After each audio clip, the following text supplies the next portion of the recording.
Hey, Riley here. I want to talk about why your cravings for ice cream and all these other foods, just like crazy cravings, can't go to bed, you need to drop what you're doing and go to the vending machine right now kind of cravings. Why do those exist? And it seems like, well, maybe you're just addicted to sugar.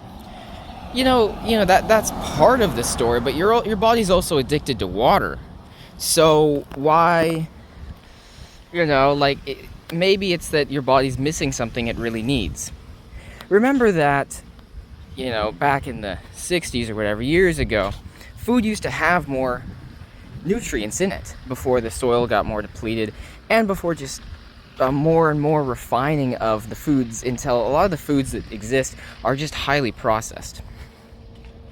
So it would make sense that maybe there's something important that has been filtered out of those foods that we really need, that your body thinks it's getting and it's not really getting.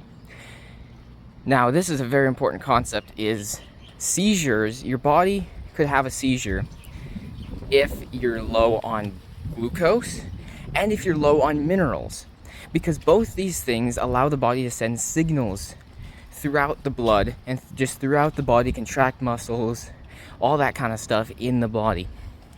That's very, very important. And if your body thinks it could have a seizure and it's more likely to, it's going to freak out.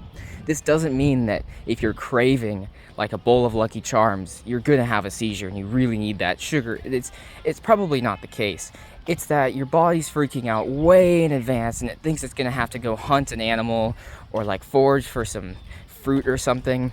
And it's just gearing you up to do that. But gearing up can be pretty stressful, and you really don't want to feel like that in day-to-day life. So your body's going to want to stop that as soon as possible. And I would say that the sugar industry and food industry preys on that fact, knowing that your body is going to want the food right there as soon as it can get it. And the food that you're getting, especially if something like a vending machine or a fast food store, all of that is depleting minerals even further. And the less minerals you have, the more sugar you're going to crave, unless, of course, you get the minerals you need.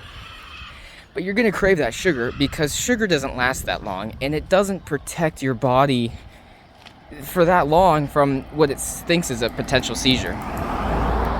Because really what your body needs is minerals to send these signals. And sugar just acts as a buffer.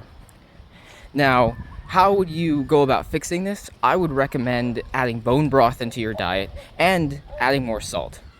Now, if you have a low mineral issue, then you probably have poor digestion anyway. So something like bone broth, where it's easy to absorb, is very, very effective. And adding more salt is just crucial so your body can actually send signals. This just calms the whole body down. And a lot of times, though, people have issues with high blood pressure. And that's really just because of high sugar consumption.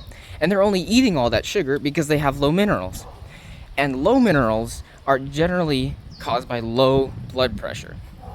So if you waited for all the sugar to leave your blood, then it might show up as low blood pressure.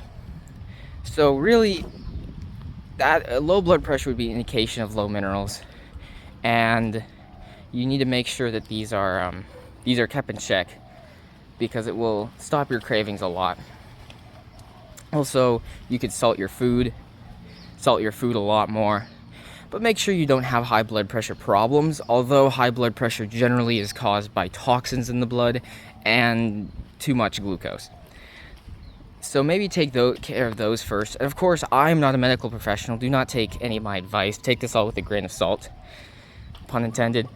And if you're on any kidney or heart medications, like, talk to your prescriber before adding any more salt or bone broth.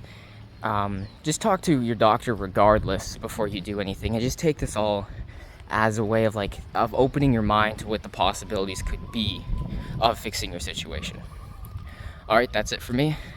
Have a good one.